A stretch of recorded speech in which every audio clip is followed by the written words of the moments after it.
Hello student. तो आप सभी लोगों का हम स्वागत करते हैं अपने इस राजन क्लासेस चैनल पे। तो यदि आप हमारे इस चैनल पे नए हैं तो प्लीज़ चैनल को सब्सक्राइब कर लीजिए और साथ ही बेल आइकन को ज़रूर दबा लें ताकि आने वाली हर वीडियो की नोटिफिकेशन आपको हमेशा मिलती रहे। Welcome student. तो आज की इस वीडियो में हम आप सभी लोगों का स्वागत करते हैं अपने इस राजन क्लासेस चैनल पे। ठीक है, तो चलिए भाई, आज की इस वीडियो में हम आपको बता दें कि ये वीडियो कक्षा 12 वालों के लिए बनाया जा रहा है, जो कि विषय है आपका भौतिक विज्ञान यानी फिजिक्स का। तो मेरा टॉपिक है प्रैक्टिकल टॉपिक। प्रैक्टिकल टॉपिक मतलब जैसे ट्रांसफार्मर पे अगर जो बच्चे प्रैक्टिकल बना रहे हैं या फिर जो बना चुके हैं उनके लिए हम स्पेशली कहना चाहेंगे कि इस ट्रांसफार्मर में बस आपको बना लिए तो ठीक है, लेकिन उस ट्रांसफार्मर के बारे में आपको अच्छे से समझना चाहिए, उससे रिलेटेड क्वेश्चन को तैयार कर लेना चाहिए ताकि जो भी उससे क्वेश्चन पूछा जाए आप उसको आसानी से बता सकें। तो भाई आप लोग तो उसे पढ़ लिए होंगे, लेकिन उससे अलग तरीके के जो हम क्वेश्चन आपको बताने वाले हैं आज, कैसे कैसे क्वेश्चन उसे पूछा जा सकता है। तो इस वीडियो को पूरा अंत तक बने रहिएगा ताकि आज हमारे द्वारा बताए गए इन 15 के 15 क्वेश्चन को आप अच्छे से तैयार करके जाइएगा। ठीक है, चलिए तो हम स्टार्ट करते हैं। पहला क्वेश्चन क्या है, ट्रांसफार्मर क्या है। पहला क्वेश्चन आपसे ये रहेगा कि ट्रांसफार्मर क्या है, क्योंकि देखिए जिसके बारे में आप बनाएंगे ना तो पहले उसके बारे में ही पूछेगा कि ट्रांसफार्मर क्या है, तो आपको बताना होगा कि ट्रांसफार्मर क्या है। तो इसका आंसर आपको पता है तो ठीक है भाई, अगर नहीं पता है तो चलिए हम आपको बता देते हैं, आप इसको नोट कर लीजिएगा। ठीक है, चलिए फटाफट नोट कर लीजिए भाई, क्या हो जाएगा।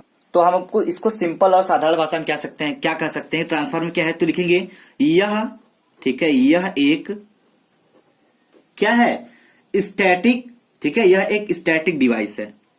क्या है, यह एक स्टैटिक डिवाइस है। ठीक है, डिवाइस है।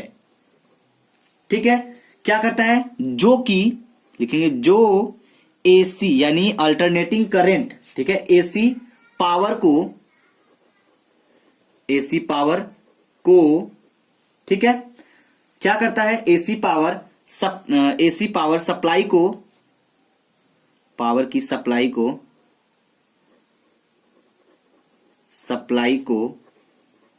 ठीक है, क्या करता है, एक सर्किट में ट्रांसफर करता है। ठीक है, एक सर्किट, ठीक है, तो क्या हो गया, पावर की सप्लाई को एक सर्किट में क्या करता है, ट्रांसफर करता है।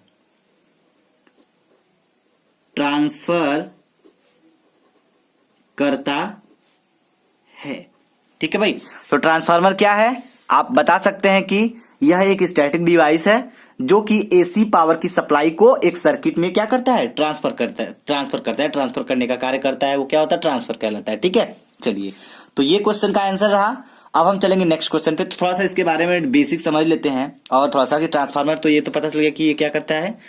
जब हम किसी ट्रांसफार्मर की प्राइमरी बाइंडिंग में एसी सप्लाई देते हैं तो उसमें क्या होता है, म्यूचुअल इंडक्शन के कारण क्या होता है, EMF, electric motive force generate होता है। ठीक है, इसके बारे में आगे समझेंगे, तो आगे ध्यान दीजिएगा। अगला क्वेश्चन आपका बनता क्या है, ट्रांसफार्मर किस सिद्धांत पर कार्य करता है। ठीक है, तो ट्रांसफार्मर किस सिद्धांत पर कार्य करता है, तो आप लिख सकते हैं कि ट्रांसफार्मर, ठीक है, लिख दीजिए भाई, ट्रांसफार्मर अन्योन्य प्रेरण, ठीक है, अन्योन्य प्रेरण के सिद्धांत पर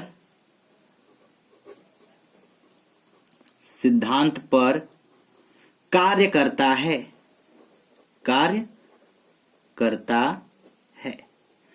तो ये दूसरा क्वेश्चन का आंसर रहा। ठीक है, तो इसको आप नोट करते चलिए। और तीसरा क्वेश्चन क्या बनता है इससे, ट्रांसफार्मर कितने प्रकार के होते हैं।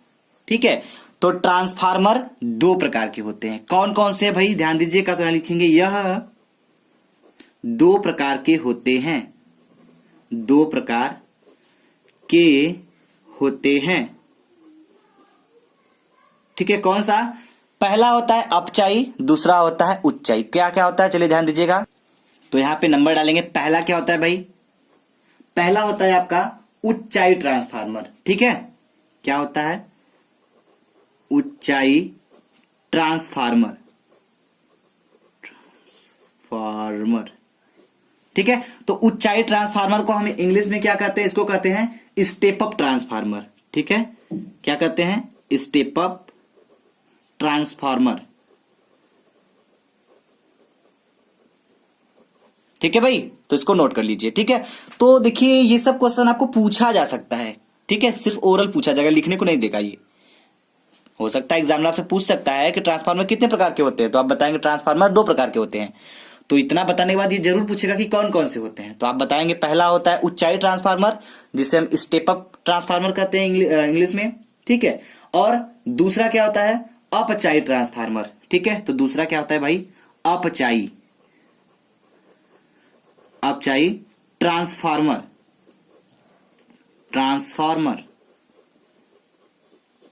ठीक है, अब इसको इंग्लिश में क्या कहते हैं? इसको तो स्टेप अप ट्रांसफार्मर कहते हैं, लेकिन इसको स्टेप डाउन ट्रांसफार्मर कहते हैं। क्या कहते हैं? Step down transformer. ठीक है, तो ये 2 तरह के ट्रांसफार्मर आपके होते हैं। आइए भाई हम चौथे प्रश्न को समझ लेते हैं। तो अगला प्रश्न है, ट्रांसफार्मर डीसी सप्लाई क्यों नहीं कार्य करता? यानी कि जो ट्रांसफार्मर है उसमें डीसी सप्लाई पर क्यों नहीं कार्य करता है? वो डीसी सप्लाई पर क्यों नहीं कार्य करता? तो क्यों नहीं करता है भाई, हम आपको बता दें। यह इसलिए नहीं काम करता है डीसी सप्लाई। ठीक है, डीसी सप्लाई पर इसलिए काम नहीं करता है क्योंकि, ठीक है, फ्रीक्वेंसी शून्य होती है। क्योंकि डीसी सप्लाई की फ्रीक्वेंसी क्या होती है? शून्य होती है, जिसके कारण DC power supply electric motive force generate नहीं कर पाता है। ठीक है, नहीं कर पाता है, इसीलिए ट्रांसफार्मर डीसी सप्लाई पर कार्य नहीं करता है और एसी पर करता है। ठीक है, क्वेश्चन दोनों तरीके से पूछा जा रहा था। एसी पर कार्य करता है तो क्यों करता है, और डीसी पर नहीं करता तो क्यों नहीं करता है। तो ट्रांसफार्मर डीसी सप्लाई पर क्यों नहीं कार्य करता? तो बस यही बोलना है कि क्योंकि डीसी सप्लाई की फ्रीक्वेंसी शून्य होती है। अगर आप लिखना चाहे तो लिख सकते हैं यहाँ पे, चलिए लिख देते हैं हम आपको, नोट कर लीजिए। क्योंकि, ठीक है, क्योंकि डीसी सप्लाई की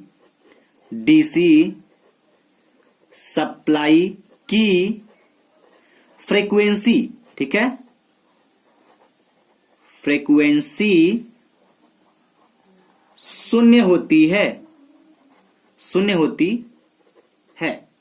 ठीक है, जिसके कारण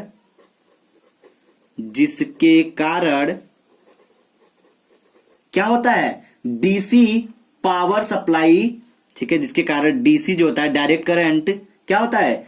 पावर सप्लाई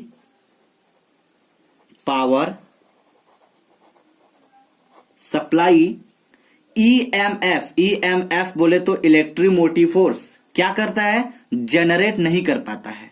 ठीक है, क्या करता है? जनरेट नहीं कर पाता है। और जो एसी होता है वह इलेक्ट्रिक मोटिव फोर्स जनरेट कर लेता है, इसीलिए वो एसी पर कार्य करता है, एसी पावर की सप्लाई पर कार्य करता है। लेकिन डीसी पे इसीलिए नहीं करता क्योंकि ये जो DC power supply electric motive force generate नहीं कर पाता है, इसीलिए इस पे कार्य नहीं कर पाता है। आइए हम नेक्स्ट क्वेश्चन को समझेंगे। अगला देखेंगे क्या है, अगला ध्यान दीजिएगा। अगला 5वें क्वेश्चन में पूछा जा रहा है, ट्रांसफार्मर में कौन से पैरामीटर कांस्टेंट रहते हैं और कौन से वैरी होते हैं? तो कांस्टेंट और वैरी का पहले मतलब समझ लेते हैं। तो देखिए, ट्रांसफार्मर में जो पैरामीटर जो कांस्टेंट मतलब कौन से नियत रहते हैं और कौन से कम बढ़ती हैं। ठीक है, कम बढ़ते करते हैं।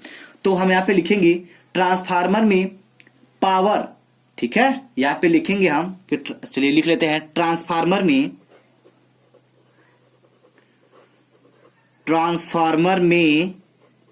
ठीक है, ट्रांसफार्मर में पावर और फ्रीक्वेंसी,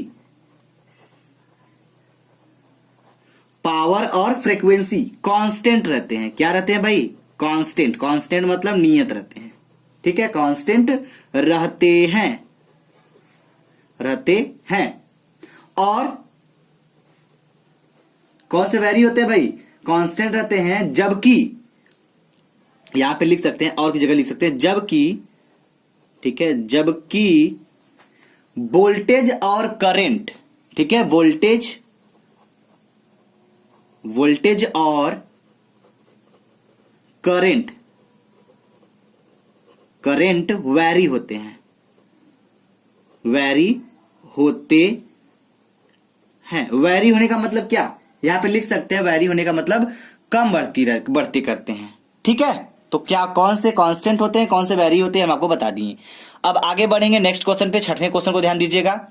तो जो छठवां क्वेश्चन है इसमें बोला जा रहा है ट्रांसफार्मर किस सप्लाई पर कार्य करता है। ठीक है, तो यहां पे बिल्कुल आसानी से बोला जा रहा है कि ट्रांसफार्मर किस प्रकार की सप्लाई पर कार्य करता है। तो भाई डीसी पे नहीं करता है, हमने ऊपर ही बताया था। तो डीसी पे नहीं करता तो किस पे करता है, एसी पे। तो यहां पे हम बस इतना लिखेंगे ट्रांसफार्मर एसी सप्लाई। ठीक है, यहां पे लिख सकते हैं एसी सप्लाई पर कार्य करता है। ठीक है, ये एक ऑप्शन में इसका आंसर हो जाएगा। ठीक है, और दूसरा 7वां क्वेश्चन क्या है, आइए उसको देखते हैं। तो ध्यान दीजिएगा, 7वें प्रश्न में बोला जा रहा है क्या, अगर ट्रांसफार्मर में डीसी सप्लाई, ठीक है, कनेक्ट किया जाए तो, अगर क्या डीसी सप्लाई में क्या किया जाए, डीसी सप्लाई कनेक्ट किया जाए, ट्रांसफार्मर में डीसी सप्लाई, एसी ना बल्कि डीसी सप्लाई कनेक्ट किया जाए तो क्या होगा। आगे क्वेश्चन पूरा कर लेते, तो क्या होगा भाई, यहां पे बिल्कुल लिख सकते हैं वाइंडिंग जल जाएगा। क्या होगा, यहां पे एक ऑप्शन में लिखेंगे वाइंडिंग जल जाएगी। ठीक है, वाइंडिंग, ठीक है, जल जाएगा। ठीक है, यहां पे लिख सकते हैं जल जाएगा। ठीक है, क्योंकि ये तो एसी सप्लाई पे काम करता है, जब डीसी से कनेक्ट करेंगे तो जाहिर सी बात है वाइंडिंग जल जाएगी। ठीक है, चलिए भाई, ये सब पॉइंट वाले क्वेश्चन है, ये सब बहुत छोटे छोटे क्वेश्चन है, ये सब बस ओरली पूछे जा सकते हैं। तो इन सबको आप तैयार किए रहिएगा। बाकी तो जो आप प्रैक्टिकल पे कॉपी बनाए हैं उसको तो आपका है ही। ठीक है, चलिए, अब ट्रांसफार्मर की दक्षता कितनी होती है। क्या शानदार क्वेश्चन है भाई, ट्रांसफार्मर की दक्षता कितनी होती है। हम आपको बता दें कि जो ट्रांसफार्मर की दक्षता होती है वो 95 से 99% तक होती है। क्या होती है भाई, 95 से, ठीक है, 99% तक होती है। या हम कह सकते हैं, एक और भी लिख सकते हैं, अगर आपको कहीं 90 से 98 मिल जाए तो भी सही हो जाएगा। ठीक है, 90 से 98% ये होती है ट्रांसफार्मर की दक्षता। अब आगे बात करेंगे, अगला क्वेश्चन है ट्रांसफार्मर की रेटिंग क्षमता किसमें व्यक्त की जाती है। ट्रांसफार्मर की रेटिंग क्षमता किसमें व्यक्त की जाती है, तो किसमें की जाती है, हम आपको बता दें, ये की जाती है केवीए में। केवीए में। अब आप पूछेंगे केवीए का मतलब क्या होता है, चलिए हम क्लियर कर देते हैं। केवीए का मतलब होता है कि देखिए, केवीए का मतलब होता है किलो। ठीक है, किलो, और क्या होता है, भी है तो वोल्ट हो जाएगा आपका, किलो वोल्ट एम्पियर। ठीक है, तो ये हो जाएगा केवीए में। आगे बात करेंगे नेक्स्ट क्वेश्चन पे। अगला क्वेश्चन है 10वां वाला, ट्रांसफार्मर में कितने प्रकार की वाइंडिंग होती है। ट्रांसफार्मर में 2 प्रकार की वाइंडिंग होती है भाई। कितने प्रकार की होती है, 2 प्रकार की वाइंडिंग होती है। कौन कौन से होते हैं, पहला होता है आपका प्राइमरी वाइंडिंग। ठीक है, तो लिखिए, पहला होता है प्राइमरी वाइंडिंग। ठीक है, और दूसरा जो होता है वो क्या होता है, सेकेंडरी वाइंडिंग। ठीक है, तो यहां लिख दीजिए सेकेंडरी। ठीक है, सेकेंडरी वाइंडिंग। ठीक है, तो ये 2 तरह के वाइंडिंग होते हैं। किसमें, ट्रांसफार्मर में। जो पूछा जाएगा कि कितने प्रकार के वाइंडिंग होती है, तो आप बोलेंगे 2 प्रकार के। कैसे कैसे, एक हो प्राइमरी वाइंडिंग, एक हो सेकेंडरी वाइंडिंग। ठीक है, अब अगला क्वेश्चन समझेंगे हम। अगले क्वेश्चन बोले जाए 11वें में, ट्रांसफार्मर में प्राइमरी वाइंडिंग किसका बना होता है। तो ट्रांसफार्मर में जो प्राइमरी वाइंडिंग होती है वो किस चीज का बना होता है, तो बिल्कुल बता सकते हैं हम एकदम आराम से कि तांबा का बना होता है। तो हम लिखेंगे तांबा का। ठीक है, तांबा का। हो गया 11 क्वेश्चन कंप्लीट। आइए क्वेश्चन नंबर 12 को समझते हैं हम लोग। तो ध्यान दीजिएगा, आगे बोला जा रहा है ट्रांसफार्मर की क्रोड पटलित क्यों बनाई जाती है। बड़ा ही मस्त क्वेश्चन है भैया, इसको नोट कर लीजिए। हम इसको नोट नहीं कराएंगे बल्कि बोल देते हैं, आप इसको नोट कर लीजिएगा। ट्रांसफार्मर की क्रोड पटलित क्यों बनाई जाती है, तो हम आपको बता दें कि भंवर धाराओं को कम करने के लिए, भंवर धाराओं के छिड़ होने पर भंवर धाराओं के कारण होने वाला ऊर्जा ह्रास कम हो जाता है, इसीलिए ट्रांसफार्मर की क्रोड पटलित बनाई जाती है। ठीक है, आइए आगे समझेंगे हम लोग नेक्स्ट क्वेश्चन को। तो अगला क्वेश्चन है, किस ट्रांसफार्मर में लौह क्रोड की उपयोगिता है? यानी किस ट्रांसफार्मर में लौह मतलब लोहे की क्रोड की उपयोगिता है। चलिए भाई, तो ध्यान दीजिएगा, क्वेश्चन नंबर 13 है, तो इसको आप अच्छे से समझ लीजिए। तो हम आपको बता दें कि ट्रांसफार्मर का कार्य क्रोड के बार बार चुंबकित व विचुंबकित होने से संपन्न होता है। क्या होता है यहां पे हम लिख सकते हैं, अगर आप लिखना चाहें तो लिख दीजिएगा। लिखेंगे क्या? लिखेंगे ट्रांसफार्मर का कार्य। ठीक है, ट्रांसफार्मर का कार्य, तो नोट कर लीजिए भाई, ट्रांसफार्मर का कार्य, ठीक है, क्रोड के बार बार चुंबकित व विचुंबकित होने से ही संपन्न होता है। इसीलिए लौह क्रोड की, यही लौह क्रोड की क्या है भाई? उपयोगिता है। ठीक है, समझ में आ गया भाई? चलिए भाई, वेरी गुड, समझ में आ गया होगा, इसको नोट कर लीजिए। अगला क्वेश्चन क्या है, ध्यान दीजिएगा। अगला क्वेश्चन बताया जा रहा है आपसे, ट्रांसफार्मर की क्रोड नर्म लोहे की क्यों बनाई जाती है? सबसे लाजवाब क्वेश्चन। ठीक है, कि जो ट्रांसफार्मर की क्रोड होती है वह नर्म लोहे की क्यों बनाई जाती है?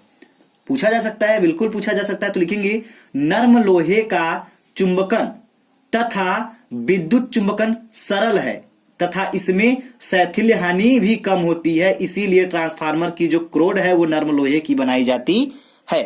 तो भाई अगर नोट करना चाहता हूं, इसको नोट करा देते हैं, ध्यान दीजिएगा। तो लिखेंगे नर्म लोहे, ठीक है, नर्म लोहे, ठीक है, नर्म लोहे का चुंबकन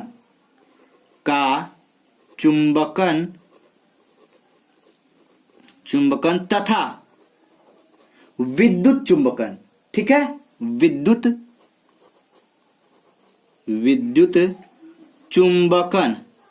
चुंबकन तथा विद्युत चुंबकन क्या होता है भाई? क्या होता है? कम होता है, या फिर कह सकते हैं सरल होता है। सरल होता है,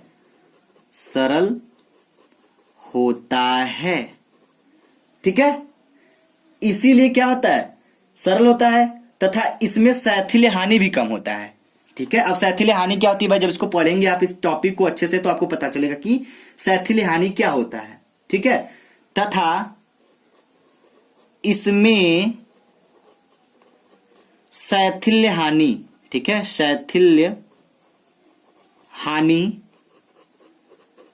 भी कम होता है,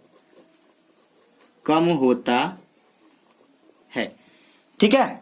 आगे देखेंगे क्वेश्चन नंबर 15 को, लास्ट क्वेश्चन है। तो इसमें बोला जा रहा है, ट्रांसफार्मर में होने वाली किन्हीं दो हानियों के नाम लिखिए।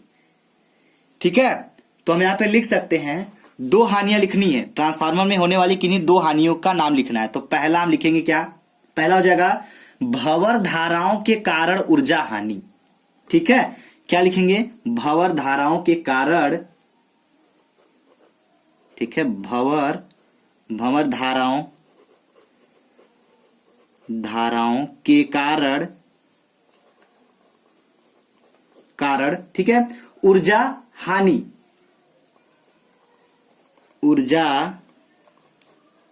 हानि, ठीक है।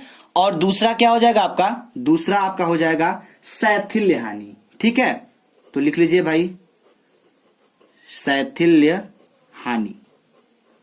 तो ये रहा ट्रांसफार्मर से रिलेटेड जो क्वेश्चन था, हमने आपको बता दिया। बाकी आप कुछ अपने से भी थोड़ा तैयार कर लीजिएगा। ठीक है, बाकी इस क्वेश्चन को भी पढ़ लीजिएगा ताकि इससे क्वेश्चन फंसने की चांसेस बने। ठीक है, कोई क्वेश्चन आपका यहाँ पे रुकना नहीं चाहिए, और आप ट्रांसफार्मर के टॉपिक को एकदम अच्छे से तैयार कर लीजिएगा। ठीक है, थैंक यू वेरी मच।